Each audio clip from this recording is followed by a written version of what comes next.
The lottery has happened, and the winners and losers are pretty obvious. Or are they? In this video, we'll recap the lottery and its implications. First off, congratulations to the Fever. You did it. You finally did it. You got the #1 pick.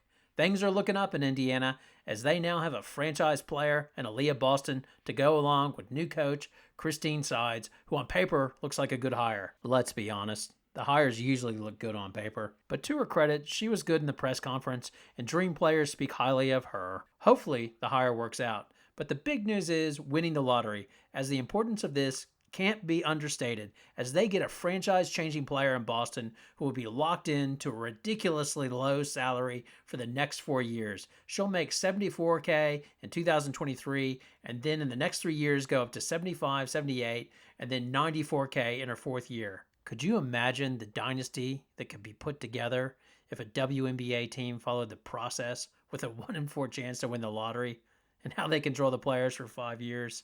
Anyway, I digress. The other big winner of the draft and offseason is the Lynx. They retained Cheryl Reeves as coach after she signed a 5-year extension, and then they score the second pick with the lowest odds at 14%. This will provide them with a great opportunity to draft a running mate for Nafisa Collier, which could be center Elizabeth Kitley of Virginia Tech if she declares, or it could be Haley Jones from Stanford. Either way, it will be a solid building block to start a new future after the Sylvia Fowles retirement. Now, the result of the lottery has to give the Dream a feeling of missing out, as they had a 27% chance of pairing the duo of Howard and Boston, but instead wound up with the #3 pick. However, all is not lost, as they will be hoping that Kitley declares for the draft, which will add further depth to the draft and help ensure they will get a shot at a blue-chip player. Haley, Kitley would slide nicely into the Dream lineup. Now, Washington got the 4th pick and were the loser of the lottery. I wonder if the Mystics had a time machine, if they would still make the trade with the Dream, where they gave up the #1 pick and the chance to draft Howard.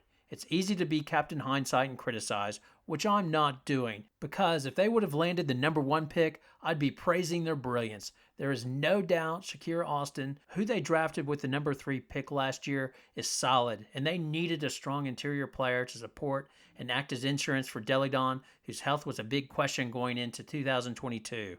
But speaking of moves you could question, it reminds me that undoubtedly another big winner in the lottery was Derek Fisher.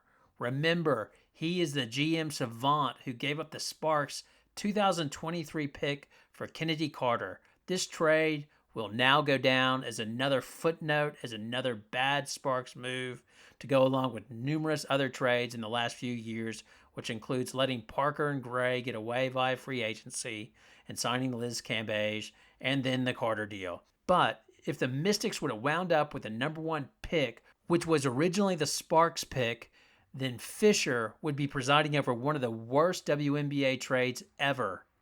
Anyway, thankfully for the Sparks, Fisher is gone and Kurt Miller has arrived, and good things are to come to the Sparks. Or are they? Watch this video as I have my doubts about the Sparks and if their problems have been solved by their recent hire of Kurt Miller. Thanks for watching. See you next time.